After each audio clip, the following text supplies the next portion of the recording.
আপনি কি জানেন ভারতে প্রত্যেক দিন প্রায় 400 কোটিরও বেশি পার্লেজি বিস্কুটের প্যাকেট বিক্রি হয়। এই বিস্কুটটা এতটাই জনপ্রিয় যে আপনি যদি কোনো ভারতের প্রত্যন্ত গ্রামে চলে যান সেখানেও দেখতে পাবেন কোনো ছোট্ট মুদিখানার দোকানেতেও এই পার্লেজির হলুদ প্যাকেটটা ঠিক একটি কোণে রাখা আছে। কিন্তু প্রশ্ন হলো এই যে এত নতুন নতুন ব্র্যান্ড এসেছে, যেমন ব্রিটানিয়া, ওরিও, সানফিস্ট, এই সমস্ত ব্র্যান্ডগুলো আসার পরেও বর্তমান দিনে পার্লেজি কিভাবে নিজেকে দাঁড় করিয়ে রেখেছে। আজকের ভিডিওতে আমরা দেখব পার্লেজির ইতিহাস, তাদের মার্কেটিং কৌশল, আর তারা কিভাবে ভারতীয়দের মনের আবেগে জায়গা করে রেখেছে এতদিন ধরে নিজেকে। সালটা 1929, ব্রিটিশ শাসনের সময় মুম্বাইয়ের একটি ছোট্ট পাড়ায় থাকতো চৌহান পরিবারের সদস্যরা, আর সেই সদস্যরা মিলে তৈরি করলো পার্লে গ্রুপকে। তাদের লক্ষ্য ছিল বিদেশি পণ্যের বিকল্প বানানো। তখন ভারতে গ্লুকোজ বিস্কুট আসতো ইংল্যান্ড থেকে, আর যেটা ছিল অনেক ব্যয়বহুল, যার কারণে সাধারণ মানুষরা সেই বিস্কুটকে কিনতেই পারল না। তখন পার্লে ঠিক করলো তারা এমন এক বিস্কুট বানাবে যেটা হবে স্বদেশি, ভালো সুস্বাদু, আর ভালো প্রোটিনও থাকবে তাতে। আর এইভাবেই তৈরি হলো পার্লে গ্লুকোজ বিস্কুট, যেটা পরে পার্লে জি নামে পরিচিতি পায়। চলুন এইবার আমরা দেখি তারা কিভাবে এত জনপ্রিয় হলো। পার্লেজি শুধু একটা বিস্কুট নয়, এটা সাধারণ ভারতীয় মানুষের আবেগ ছিল। আর এর জনপ্রিয়তার প্রথম কারণ হলো দাম। দশকের পর দশক ধরে পার্লেজি তাদের দামকে একই রেখেছে, খুব তারা ধীর গতিতে তাদের দামকে বাড়িয়েছে। দ্বিতীয় কারণ হলো প্যাকেজিং। তারা তাদের প্যাকেটটাকে এতটাই ছোট বানিয়েছে যে কোনো ছোট্ট দোকানে রেখেও সেটাকে অনায়াসে বিক্রি করে দেওয়া যায়। আর তৃতীয় কারণ হলো টার্গেটেড কাস্টমার। তারা বাচ্চা থেকে বয়স্ক সবাইকেই তাদের টার্গেটেড কাস্টমার বানিয়েছে। তাদের মেন ইউএসপি ছিল জি মানে কোনো গ্লুকোজ নয়, জি মানে ছিল জিনিয়াস, মানে শক্তি, বুদ্ধি আর পুষ্টির প্রতীক ছিল এই জি।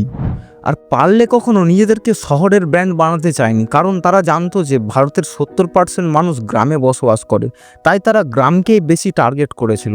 কারণ গ্রামের মানুষের হাতে টাকা কম থাকে, কিন্তু তাদের পরিবার হয় অনেক বড়, আর সে কারণে তাদের ক্রয় ক্ষমতা অনেক কম হয়ে যায়। আর তারা এই জায়গাতেই হিট করে দিল। তারা বানালো এমন এক বিস্কুটকে যে কারণে গ্রামীণ মানুষের ক্রয় ক্ষমতা সাধ্যের মধ্যেই এই বিস্কুটটি পাওয়া যেত, আর তাদের বাচ্চাদেরও এই বিস্কুটটি খেয়ে মন ভরে যেত।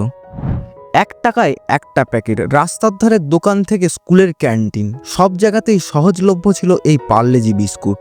আর এই প্যাকেটটি ছোট হওয়ার কারণে বিস্কুটটি বেশি পরিমাণে বিক্রি হতো, যার কারণে দোকানদারের কাছে প্রফিট মার্জিন বেশি থাকতো। আর এই জন্যই তারা কোনো টিভিতে অ্যাড চালায়নি, কারণ দোকানদাররা নিজেরাই বলে দিত যে ভাই ব্রিটানিয়া ভালো নয়, পার্লেজি কিনো, পার্লেজি ভালো হবে।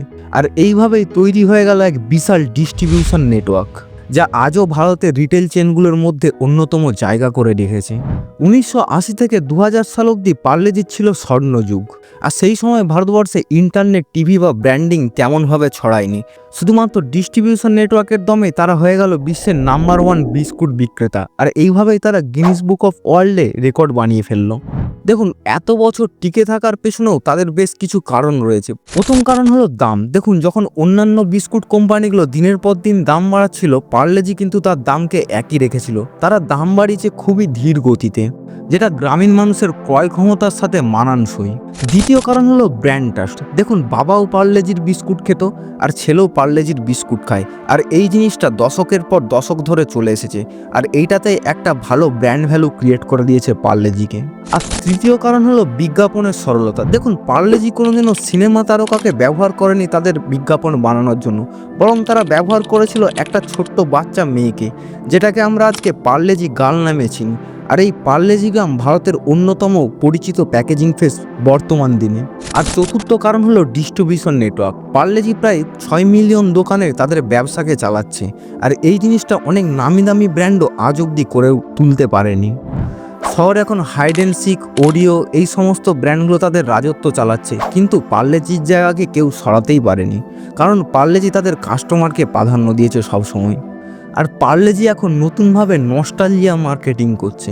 তারা বলছে you grow with Parle G and Parle G grow with you.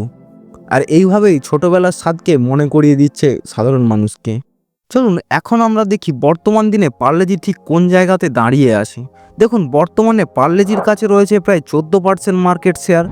আর 2023-24 সালের ফিনান্সিয়াল রিপোর্ট অনুযায়ী পার্লেজি প্রায় 1607 কোটি টাকার প্রফিট জেনারেট করেছে। আর তারা ভবিষ্যতের জন্য নিউট্রিবার, ক্রিম বিস্কুট, স্ন্যাক্স এবং চকলেটও বানাচ্ছে। তাদের মেন ইউএসপি হচ্ছে ভারত বিফোর ইন্ডিয়া, মানে শহরের আগে গ্রামের বাজার।